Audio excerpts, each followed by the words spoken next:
This is the place, and this is the time.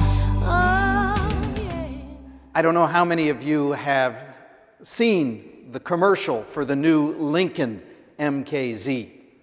I saw it online the other day, and as soon as I saw it, I thought, boy, these marketers, they must know about the starry nights of Epiphany. You see, the commercial for this new awesome 2016-2017 Lincoln MKZ takes place entirely at night. The scene is a silver Lincoln MKZ cutting through the countryside on a very smooth, windy road underneath the cover of darkness. And up in the night sky, a star shoots across the sky, flashing its way from horizon to horizon. And then we hear the voice of a small girl, the child within the car and the child within every one of us. And she starts to recite an old nursery rhyme. Remember, starlight, star bright, first star I see tonight. I wish I may, I wish I might have the wish I wish tonight. Absolutely beautiful. And then the commercial gets all lousy again when a male announcer cuts in and says, yes, some wishes still come true. Check out your Lincoln dealer for the Lincoln sales event of January. Now, don't get me wrong. I'm a big fan of the Lincoln. Trust me, when I was 12 or 13 years of age, the father of a friend of mine took my friend and I to my very first auto show at Cobo Hall in Detroit. And if you've never been to the Detroit Auto Show, you don't know what you're missing. Well, here I was, the very first Detroit Auto Show, and of all the cars that I saw that day, of all the beautiful American-made muscle machines and foreign imports, the only car that I still remember today was the 1974 Lincoln Mark IV. Oh, beautiful gold Lincoln Mark IV coupe with the long nose, the hood at the front, and the opera windows at the back, and the gold leather interior, and the dashboard with so many instruments on it, you swore you were looking at the cockpit of an airplane. And you know what? I still remember the price of that Lincoln Continental Mark IV. $11,040. That's what I said. Wow, who would ever pay over $10,000 for a car? Mind you, it was 1974. So nothing really against Lincoln, trust me, a fine automobile. What was disappointing to me about the commercial for the Lincoln MKZ was that the highest they could look into the heavens, the greatest wish they could make on our behalf, was for a new car. Can't we wish for more? Couldn't we hope and dream and wish for more as we looked into the heavens than a new car? Don't get me wrong, a car is a fine thing. But aren't there more important things in life than a new car? Just take a look at those kingly stargazers of yesteryear, the Magi of Matthew's Gospel, who dared to look into the night sky with imagination and hope. And through the filter of scientific excellence and theological and spiritual interpretation, determine the signs of God that would lead them to the birth of Jesus Christ. Now, they did more than wish upon a star, didn't they? They knew how to look up and to dream with imagination and faith and scientific inquiry. You know, scholars say that the Magi were kind of a hybrid of what we would call an astronomer on the one hand and an astrologer on the other hand. As astronomers, they understood the science of the night sky as best they could in that time. They understood how to navigate the world, their physical world, based on what the stars were showing them. You and I, we live in a world that is electrified. We have lights 24 hours a day. You and I know what it is to be coming into Cleveland at night and even be an hour or further outside of the city and see a glow above the city and know that you are coming close to home. But can you imagine living in a world where there was none of that? How bright the stars must have shone at night, and how clearly people depended on them to find their way, to navigate their way through the world.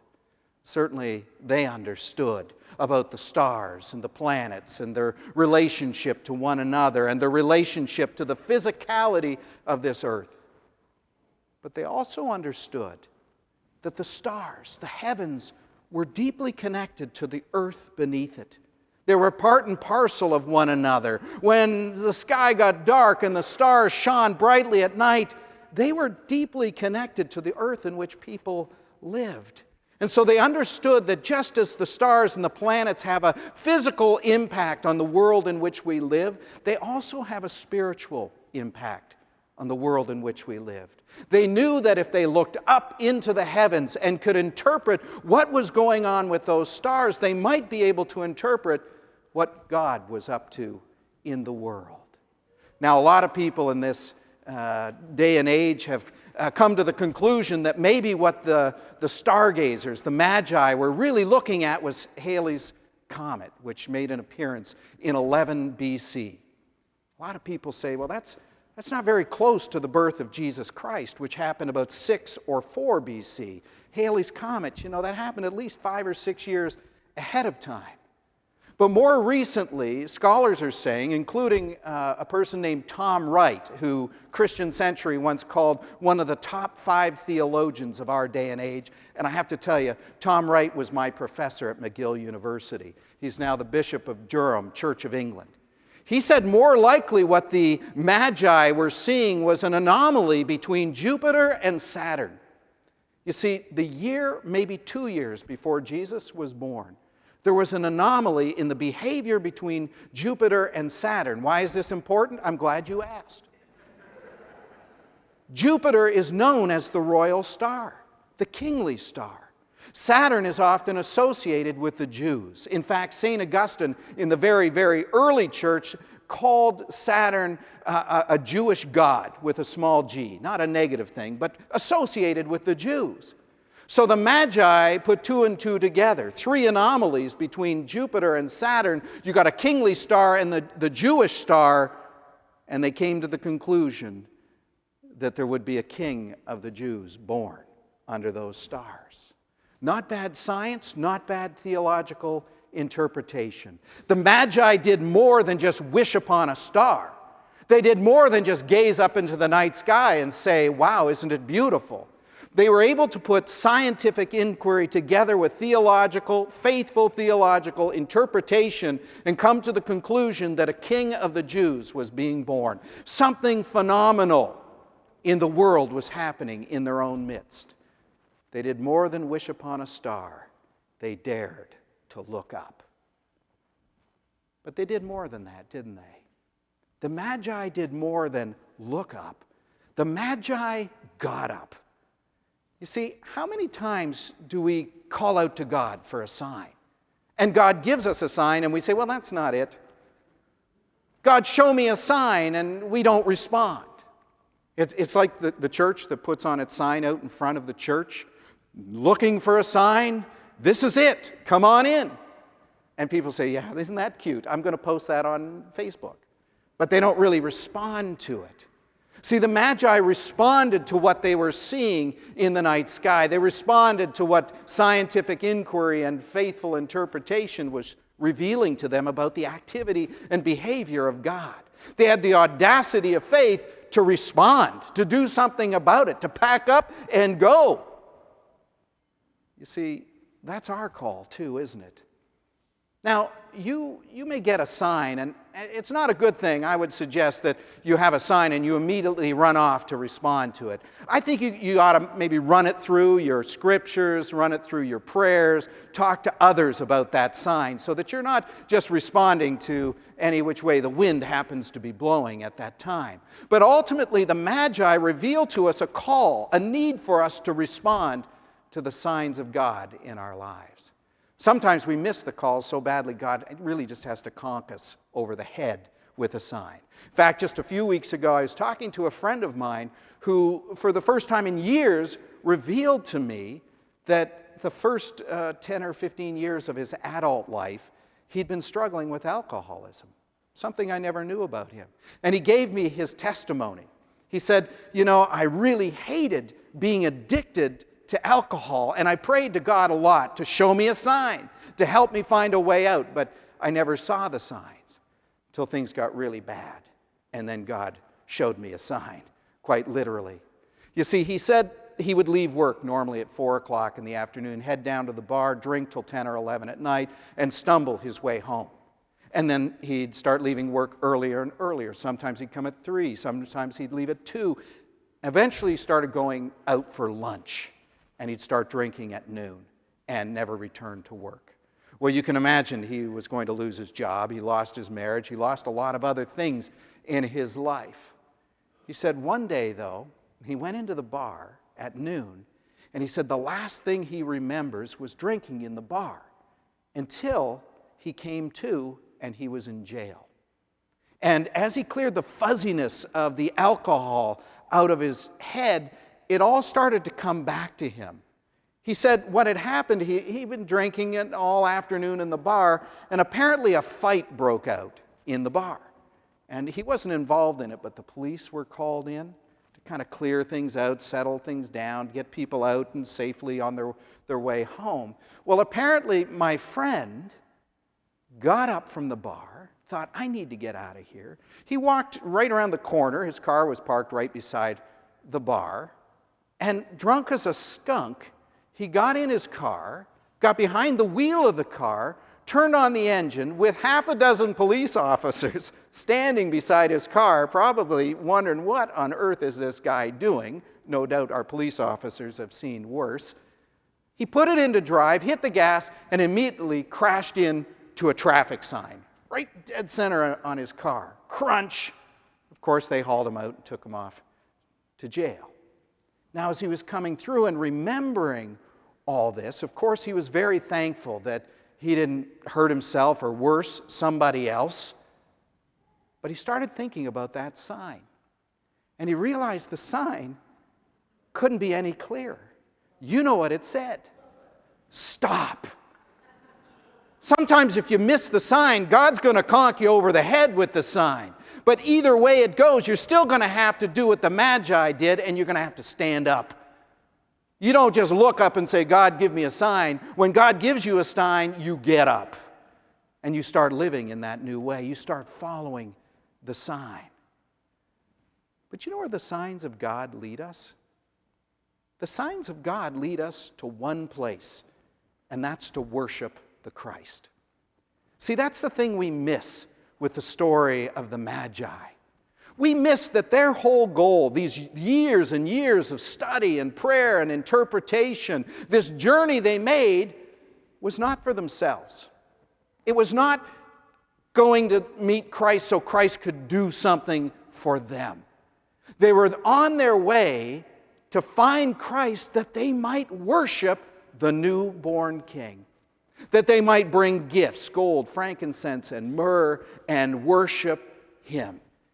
I think about in our lives how many times something marvelous is going on in the world or in our own experience, and we still get a little narcissistic about ourselves. Well, what can Christ do for me? What will going to church do for me?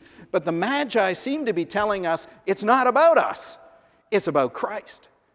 It's about bringing Christ our worship, bringing Christ our gifts. Perhaps in doing so, that's where we find our wholeness and healing and make peace with ourselves and the world around us. But it's about bringing Christ our worship, that we might mark this incredible hand of God which is active in our world. Look, if I asked you today, what were some of the very first words spoken from the moon when Apollo 11 landed? You'd probably tell me, everyone here in the room could probably tell me, Houston, the Eagle has landed. Or perhaps you could tell me Neil Armstrong's words when he stepped out of the Eagle and put his boot down onto the moon, and he said, "One small step for man, one..." Absolutely. You could tell me that. But how many of you in this room could tell me that also some of the first words spoken from the moon were John chapter 15, verses 5. "I am the vine, you are the branches. If you abide in me and I in you, you will bear good fruit. For nothing can happen apart from me." Well, you probably don't remember them because they weren't broadcast. But they were read by Buzz Aldrin, the other astronaut on the Eagle that day. When the Eagle had landed, Buzz Aldrin, a Presbyterian from Webster Presbyterian Church just outside of Houston, Texas, said that they wanted them to go to sleep for 8 to 10 hours before stepping out onto the moon. He said, "How could we sleep? Our adrenaline's kind of pumped up. We're so excited to step down onto the moon." He said, "Well, I thought as we went into radio blackout, that would be the perfect time for me to do something I had arranged with my pastor before I left Earth." You see, he'd asked his pastor at Webster Presbyterian to prepare the elements for him, a wafer and juice, and to consecrate those elements. They packed the wafer and a juice in a little vacuum-packed bag. And so when they went into radio blackout with mission control down here on Earth, Buzz Aldrin took out of his pocket that card with John chapter 15, verse 5 on it, and he started to read John's gospel. And then he took out the wafer and he took out this package and he tried to squirt the juice into one of the tiny little cups that we Presbyterians are so fond of at communion time. And he said he remembered then that he's in 1/6 gravity. So he said it took a long time. It was rather mysterious to watch that juice sort of swirling within that little cup. And when it finally settled down, he was able to take the wafer and take the cup and be in communion with God. When they asked him why he did that, he said, "I wanted to find a way to worship this God who's beyond even my own imagination. I wanted to find a way to thank God that I was being invited in to take part of this global event that would change humanity for all time." He wanted to give devotion to God. Now, looking back, Buzz Aldrin said, if he did it again today, he probably wouldn't take communion. He said, "After the fact, I sort of thought about it and realized that what we were doing there on the moon wasn't just for Christians." He said it was for all people, for Christians, for Jews, for Muslims, for Buddhists, for atheists. He said, "All I knew was that I was part of something so much bigger than myself. I was part of a global event that would change humanity forever." I suspect that's how the Magi felt when they came to worship Jesus. That something of global proportion was happening, something that they expected would change the world forever. And as we know, 2,000 years later, did change the world forever. Folks, if we think about the lessons that those kingly stargazers have to offer us today, I suspect the lessons might be very simple. Dare to look up into the night sky and to imagine with scientific inquiry and theological interpretation, to have the audacity to stand up in faith and respond when you sense a call or a sign from God. And perhaps most important of all is that we're called to bring Christ our hearts, to bring Christ our love and our devotion, because God loves us enough to allow us to participate in something of such great global proportion, the birth of Christ that will change the world forever and ever and ever. Praise be to God. Amen.